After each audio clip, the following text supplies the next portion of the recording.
Acho que talvez nem todos me conheçam ainda. Sou o Padre Diego e fui apresentado na paróquia no domingo passado, à noite, embora já tenha rezado aqui na capela durante a semana. Essa é a primeira missa dominical que eu celebro com vocês. Uma alegria estar aqui, né? Um momento novo da missão. O Senhor sempre nos renova, né? Nos colocando a caminho. Isso faz parte, isso é muito importante na caminhada de todos nós, porque somos realmente peregrinos nesta terra, somos cidadãos do céu, mas a caminho. Então, que o Senhor nos ajude neste tempo. Na semana passada, nós ouvíamos o chamado dos primeiros apóstolos.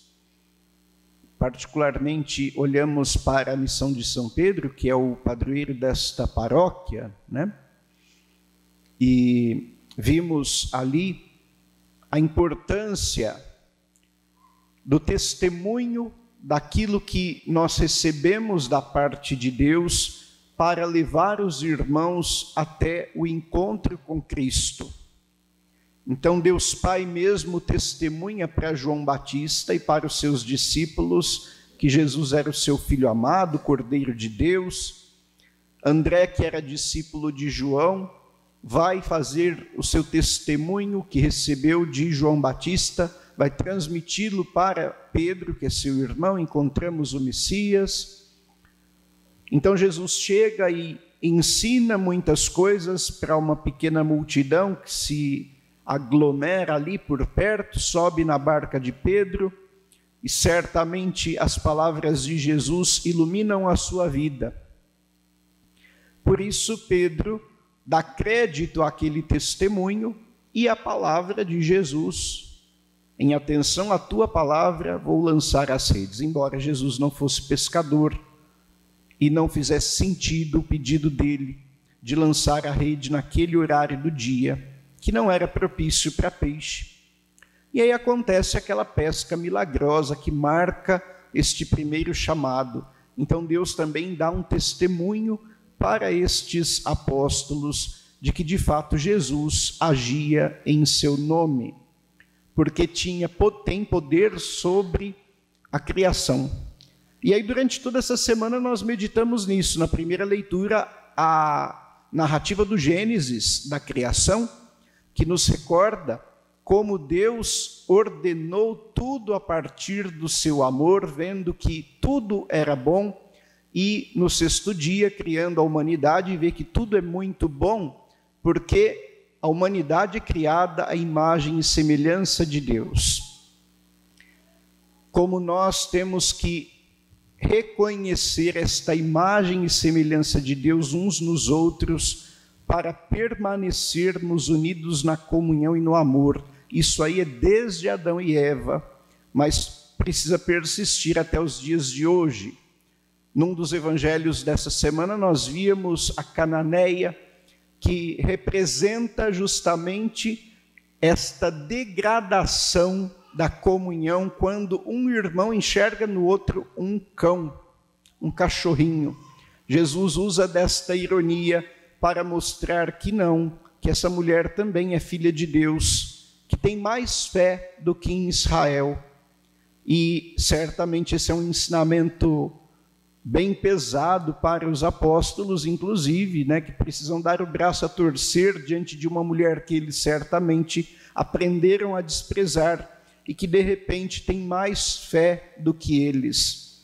O Senhor vai vencendo as nossas distâncias, os nossos preconceitos, e vai nos ensinando a olhar para o outro, e como Adão pôde reconhecer em Eva alguém semelhante a ele, nós podemos reconhecer uns nos outros os nossos semelhantes, porque ali vemos a misericórdia de Deus, que tem nos perdoado, que tem nos sustentado, que tem nos ajudado a vencer também as nossas fraquezas. Então, esse ensinamento, ele, no fundo, também é uma reconciliação, uma restauração dessa criação que perdeu um pouco do seu equilíbrio, da sua beleza original, por conta do pecado que nos impede de viver uma comunhão perfeita, a paciência entre nós, de estarmos sempre unidos. Então, a obra de Jesus,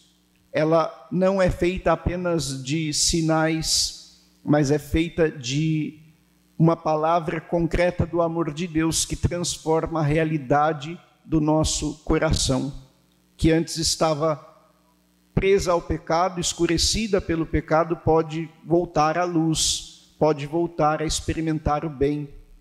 Então é assim que nós também entramos nesta liturgia de hoje, porque somos chamados a reconhecer que também não podemos ser salvos apenas por um toque da misericórdia de Deus. O milagre não é mágica. Aliás, mágica não existe. Mágica é uma mentira, é um engano, é uma ilusão. O que existe é conversão, é mudança de vida, é abandono daquilo que gera morte para experimentar aquilo que gera vida. Então exige estar com o Senhor e permanecer com o Senhor. Porque é a partir da atuação dessa palavra, a cada dia que nós encontramos força, que nós encontramos sabedoria e que nós vencemos o combate de cada dia. Longe desta água, nós perecemos. É muito bonita essa figura. Ela se repete na primeira leitura e no salmo de resposta. Aqueles que lançam as suas raízes próximos da água corrente, mesmo quando vem a seca, não desfalecem. É muito interessante isso de uma certa maneira representa a própria essência da figura que Jesus apresenta nesse evangelho. Ele fala dos pobres. Nós somos chamados a ser pobres, bem-aventurados os pobres. Lucas diz simplesmente pobres, Mateus vai falar pobres em espírito, é a mesma coisa. Mas o que quer dizer isso? O pobre é aquele que, na realidade deste mundo, experimenta esta seca terrível. Mas se ele está com as suas raízes lançadas próximas a esta água corrente, que é o Senhor, ele não desfalece, ele sofre. Vocês já viram na época da seca o que acontece com as árvores, mesmo as mais fortes sofrem. Esse ano passado até algumas palmeiras morreram com a seca, que foi terrível, né? Mas aquelas que tinham as suas raízes nos lugares onde havia água não morreram, não desfaleciam. Essa é a figura. Você pode sofrer aí, né, com aquilo que te fere, com aquilo que talvez não te permite estar no esplendor, né, maior da sua plenitude de alegria e etc. Vêm as dificuldades, vêm as perseguições, vem tudo, mas você não desfalece. Você consegue permanecer firme e continuar adiante nesse combate. E então nós somos chamados, particularmente hoje, a reconhecer que se temos encontrado o Senhor, se de fato temos experimentado a atuação do amor de Deus que vence as nossas tempestades, que nos favorece nas nossas necessidades, que tem nos socorrido diante dos perigos, nós temos que permanecer com o Senhor. Temos que confiar que Ele venceu a morte, de fato ressuscitou, porque tem vencido a morte na nossa vida. É assim que a nossa esperança é fortalecida na fé verdadeira, se nós conseguimos contemplar a presença de Cristo atuando na nossa história, realizando todas essas obras que ultrapassam as nossas forças. Agora, qual é fundamentalmente a obra mais difícil, aquela mais fundamental da missão de Jesus, e que nós não somos capazes de realizar por nós mesmos, mas a obra que nós dependemos que seja realizada na nossa vida para que a gente possa entrar no céu? problema não é que as nossas feridas sejam curadas, nem que o demônio seja expulso, porque chegará o momento em que ele não terá mais condição de atuar na nossa vida. Ele pode nos incomodar, pode nos tentar, pode tentar nos afastar dessa comunhão com o Senhor, mas ele não é Deus, e o seu poder não se compara ao poder de Deus. Mesmo que ele atue na nossa vida, não é ele que nos coloca no inferno.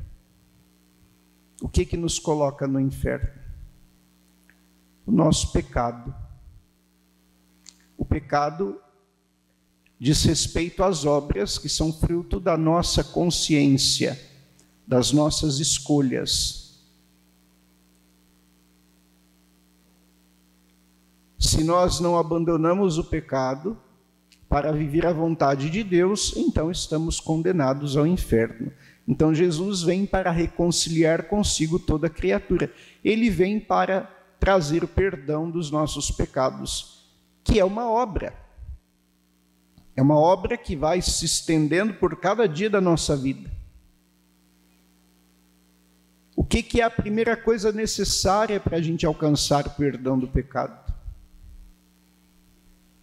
Primeira coisa, você tem que enxergar o pecado, tem que ter consciência dele, conseguir discernir sobre o que é o pecado, sobre o que ele causa na sua vida, minimamente, porque nós não conseguimos ter uma consciência perfeita e enxergar tudo que o pecado causa.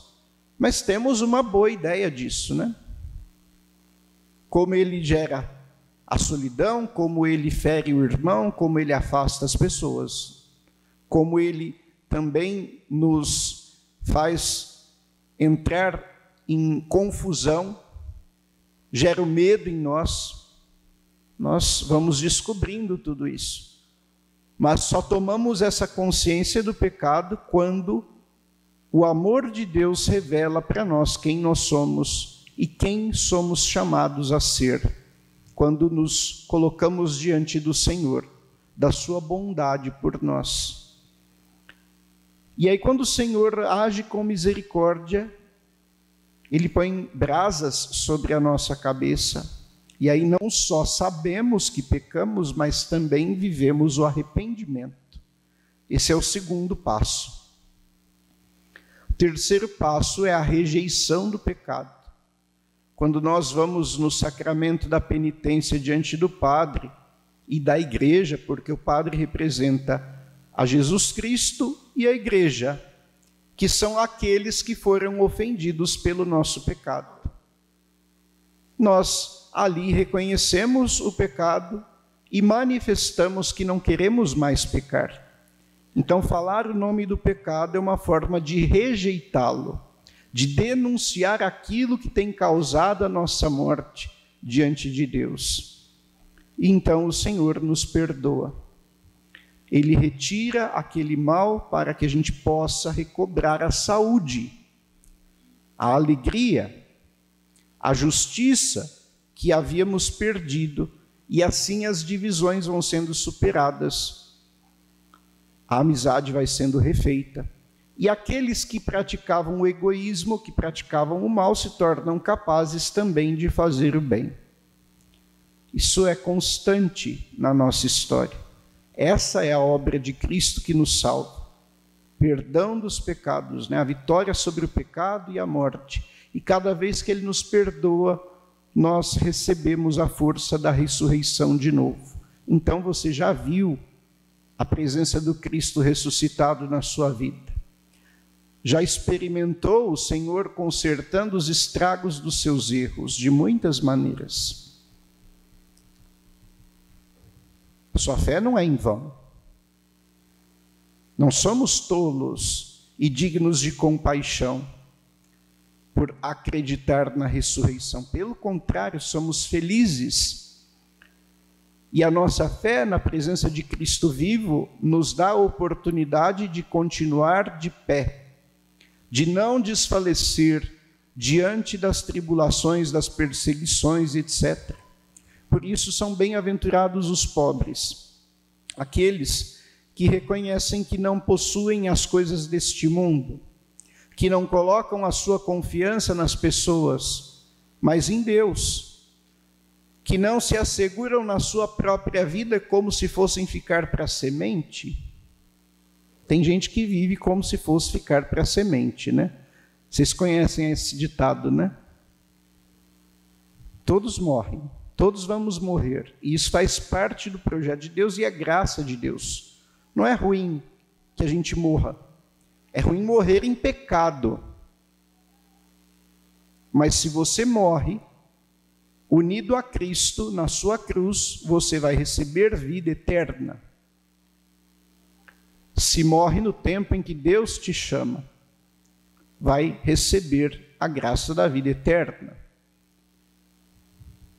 Então, somos chamados a renovar a nossa confiança no amor de Deus, a deixarmos que o Senhor venha perdoar os nossos pecados, curar as feridas que o pecado abriu, nos conduzir à vivência da bondade, da comunhão uns com os outros, para que sempre que olharmos uns para os outros, possamos reconhecer a presença de Cristo. Reconhecer que aquele irmão, que aquela irmã que muitas vezes te persegue, que fala mal de você, que te faz chorar, ainda é um filho de Deus. Nele ainda habita a presença de Cristo, pelo Espírito Santo. Você é chamado a amá-lo, até se é seu inimigo, para vencer a inimizade, para fazer a vontade do Pai, para permanecer unido também a Cristo, porque você sabe que unido a Cristo você tem a vida, você não desfalece, você não é derrotado, mas se afastar de Cristo, vai experimentar a corrupção, e Cristo está em cada um dos nossos irmãos. Então que o Senhor nos ajude a ter este olhar iluminado da graça de Deus para contemplar a Cristo em cada irmão e para buscar vencer as divisões que o pecado gera entre nós, para testemunhar também ao mundo que Jesus é o nosso Salvador, que Ele vive, que venceu a morte do nosso pecado.